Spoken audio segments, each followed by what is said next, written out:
وعباد الرحمن الذين يمشون على الأرض هونا وإذا خاطبهم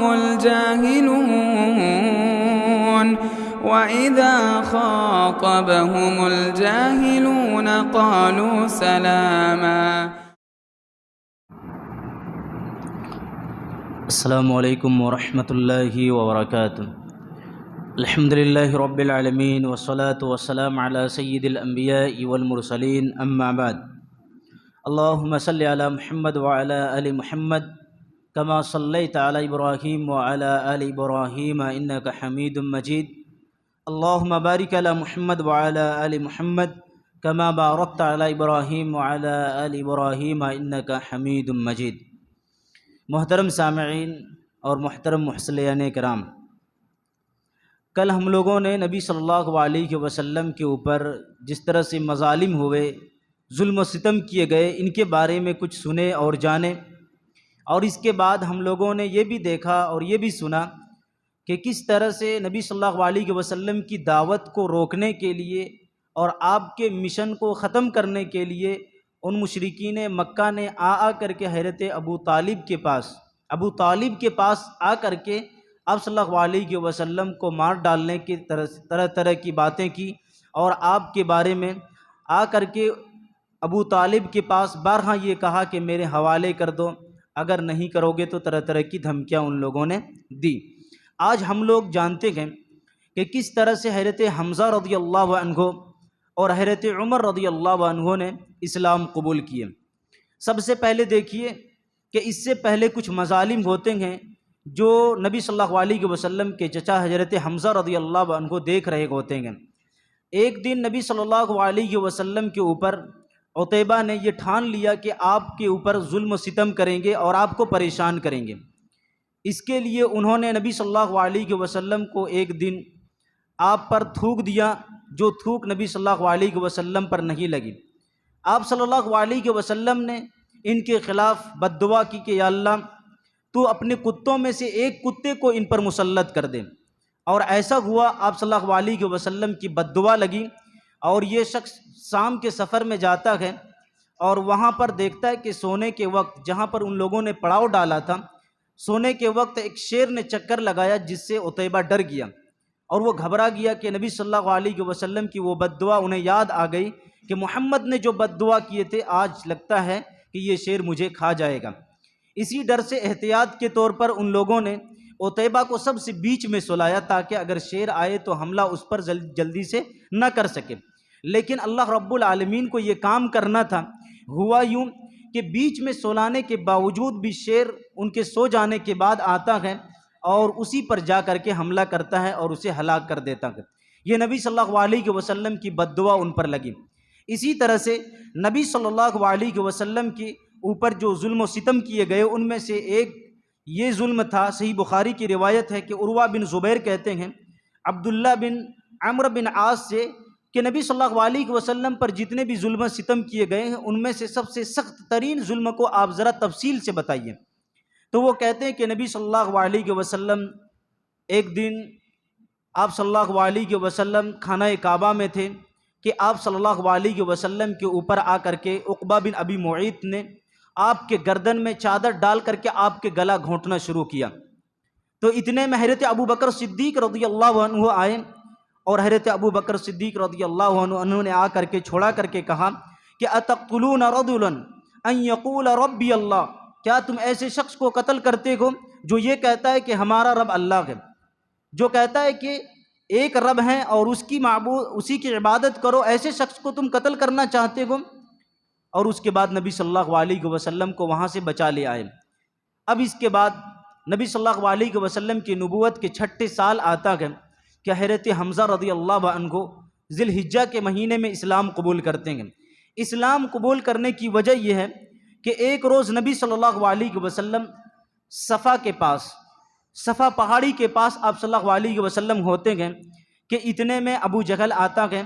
اور وہ آ کر کے نبی صلی اللہ علیہ وسلم کو گالی دے دیتا ہے، اور اس کے بعد نبی صلی اللہ علیہ وسلم کے سر پر وہ شخص حملہ کرتا ہے، جس کی وجہ سے آپ کے سر سے خون نکل آتا ہے.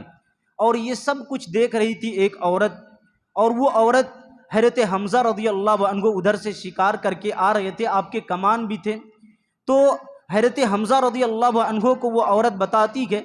کہ آپ کے بھتیجے کے ساتھ اس طرح سے ابو جہل نے کیا گیا۔ حضرت حمزہ رضی اللہ عنہ جلال میں آتے گئے اور حضرت حمزہ رضی اللہ عنہ نبی صلی اللہ علیہ وسلم کو جو تکلیف دیے گئے تھے، اس تکلیف کی وجہ سے کہتے کہ ابو جہل اگر مجھے مل گیا تو میں ان کی مرمت کروں گا، اور سیدھے گئے ابو جہل کے پاس حضرت حمزہ رضی اللہ عنہ اور ان کے پاس جا کر کے کہا کہ بزدل، تم نے میرے بھتیجے کو گالی دیا اور ان پر زخم کیا، یاد رکھو کہ میں ان کے دین پر ہوں۔ اور ابو جہل کے سر پر زور سے اپنے کمان کے ذریعے سے وار کیا اور ان کا سر زخمی ہو گیا۔ ابو جہل جیسے آدمی پر اس طرح سے وار کیا، اور وہ بھی قوم کے سردار ہیں، ان پر اس طرح سے وار کیا حضرت حمزہ رضی اللہ عنہ نے۔ تو حضرت حمزہ رضی اللہ عنہ نے جب یہ حضرت حمزہ رضی اللہ عنہ ان پر ابو جہل پر وار کرتے ہیں تو سارے ایک دوسرے کے قبیلے کے جو لوگ تھے وہ آپس میں لڑنے لگتے ہیں، لیکن ابو جہل کہتا ہے کہ یقیناً ہم نے محمد کو ان کے بھتیجے کو گالی دیا ہے تو انہیں چھوڑ دو، انہیں کچھ مت کرنا اور تم لوگ آپس میں مت جھگڑو۔ اس کے بعد حضرت حمزہ رضی اللہ عنہ پوری طرح سے اسلام میں داخل ہو جاتے ہیں۔ اب اس کے بعد اسلام کو ایک اور طاقت ملتی ہے، وہ حضرت عمر فاروق رضی اللہ عنہ کے ذریعے۔ حضرت عمر فاروق رضی اللہ عنہ کے جلالی کے بارے میں جانتے ہیں۔ حضرت عمر فاروق رضی اللہ عنہ اگر اپنے عقیدے میں تھے اس میں بھی سخت، اگر اسلام میں آئے تو اس میں بھی سخت۔ حضرت حمزہ رضی اللہ عنہ کے اسلام لانے کے بعد 3 دن کے بعد ایک دن حضرت عمر رضی اللہ عنہ یہ ارادہ کرتے ہیں، چونکہ وہ اپنے عقیدے کے مطابق تھے اور اپنے دین میں وہ بہت سخت تھے، اس لیے نبی صلی اللہ علیہ وسلم سے دشمنی بھی اسی طرح سخت تھی، تو آپ صلی اللہ علیہ وسلم کے قتل کے لیے حضرت عمر رضی اللہ عنہ نکلتے ہیں اور کہتے ہیں کہ جہاں کہیں بھی محمد ملیں گے صلی اللہ علیہ وسلم ہم قتل کر دیں گے۔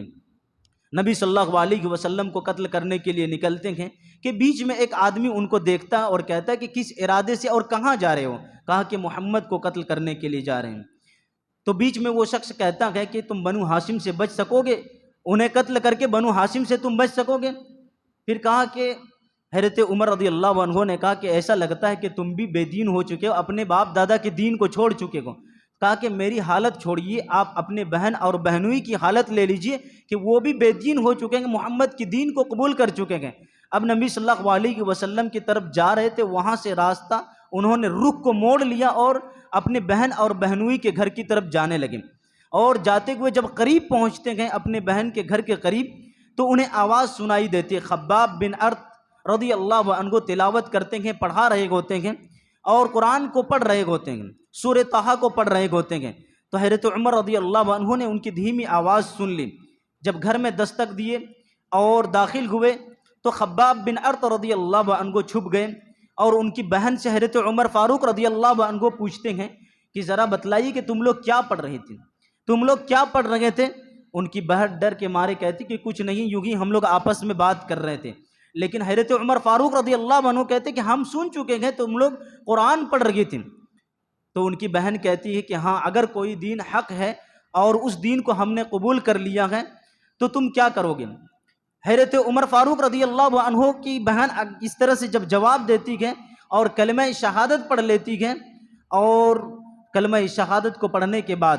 جب اپنی بہن کے اندر سے اس طرح کی باتوں کو سنتے ہیں تو حضرت عمر فاروق رضی اللہ عنہ اپنی بہن اور بہنوئی کو بھی پیٹتے ہیں، اور جب زخمی ہوتے ہیں تو ترس آتا ہے حضرت عمر فاروق رضی اللہ عنہ کو، اور پھر بعد میں پوچھتے ہیں کہ ذرا بتلائیے کہ تم لوگ پڑھ کیا رہے تھے، ذرا بتلائیے کہ تم لوگ کیا پڑھ رہے تھے؟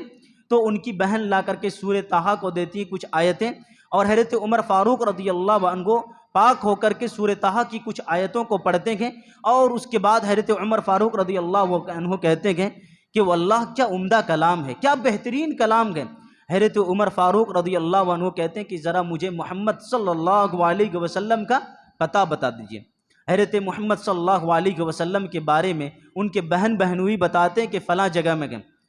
آپ صلی اللہ علیہ وسلم دار ارقم میں اس وقت موجود تھے اپنے ساتھیوں کے ساتھ۔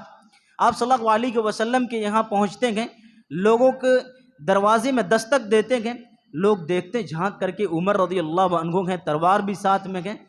تو حضرت حمزہ رضی اللہ عنہ نے کہا کہ آنے دیجئے، اگر وہ اچھے نیت سے آئے ہوں گے تو ٹھیک ہے، نہیں تو ہم ان کے ساتھ وہی معاملہ کریں گے جس نیت سے وہ آئے ہوں گے۔ تو حضرت عمر فاروق رضی اللہ عنہ آئے اور حضرت حمزہ رضی اللہ عنہ نے سب سے پہلے انہیں پکڑ کر کے سمجھایا اور کہا کہ کیا تم ایسے ذلیل ہونا چاہتے ہو جس طرح سے اللہ کے دشمن ذلیل ہوئے ہیں؟ تو حضرت عمر فاروق رضی اللہ عنہ نے ان کے سامنے، چونکہ ان کا دل صاف ہو چکا تھا، ان کے سامنے کلمہ شہادت کا اقرار کیا اور اسلام میں داخل ہو گئے۔ جب حضرت عمر فاروق رضی اللہ عنہ اسلام میں داخل ہوئے تو حضرت عمر فاروق رضی اللہ عنہ کے پہلے کی حالت کو ذرا جان لیجئے کہ نبی صلی اللہ علیہ وسلم کے قتل کے ارادے سے نکلتے ہیں اور نبی صلی اللہ علیہ وسلم کے سب سے محبوب شخص بن جاتے ہیں، اور اس کے بعد وہ حضرت عمر فاروق رضی اللہ عنہ کہتے ہیں کہ میرے دل میں خیال آیا کہ نبی صلی اللہ علیہ وسلم کے سب سے زیادہ سخت دشمن کون ہیں، سب سے زیادہ سخت دشمن کون ہیں، میں سب سے پہلے انہیں ٹارگٹ کروں گا۔ انہوں نے کہا کہ میرے دل میں آیا کہ ابو جہل ہیں۔ ان کے پاس گئے اور انہیں دستک دیا۔ ابو جہل نے کہا اہلا و سہلا، خوش آمدید، آپ کا آنا خوش آمدید ہو۔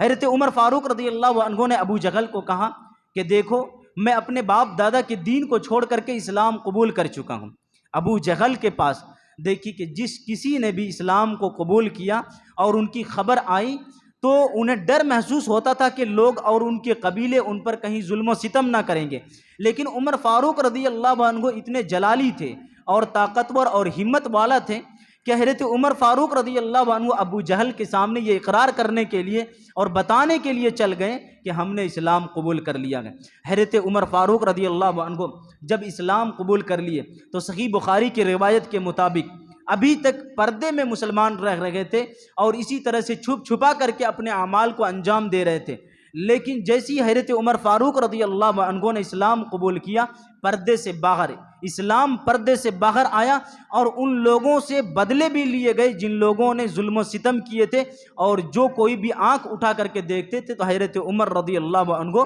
انہیں چپ اور خاموش کر دیا کرتے تھے۔ تو اس طرح سے حضرت حمزہ رضی اللہ عنہ کا اسلام، حضرت عمر فاروق رضی اللہ عنہ کا اسلام، ان دونوں کا اسلام لے آنا، اسلام کو بہت زیادہ طاقت ملی اور ہمت ملی، جس کی وجہ سے وہ لوگ کھل کر کے اپنے اعمال کو انجام دیتے تھے اور اسلام کا اظہار بھی کیا کرتے تھے۔ دیکھیے دین میں جب بھی ہم اور آپ دعوت دیں گے اور دعوت کو پیش کریں گے تو اس میں جہاں پر علم کی ضرورت ہوتی ہے، جہاں پر صلاحیت کی ضرورت ہوتی ہے، جہاں پر نالج کی ضرورت ہوتی ہے، وہاں پر ہمیں اور آپ کے لیے پیسے اور طاقت کی بھی ضرورت ہوتی ہے، تاکہ اس ٹیم اور اس گروہ اور جو اس میں کام میں لگے ہوئے ہوتے ہیں انہیں ہمت ملے، انہیں طاقت ملے۔ اور بالکل ایسا ہی ہوا کہ حضرت عمر فاروق رضی اللہ عنہ جیسے ہی اسلام قبول کیے، اسلام کو زبردست طاقت ملی اور اس کے بعد لوگ اسلام میں دھڑلے کے ساتھ آتے گئے اور اسلام کو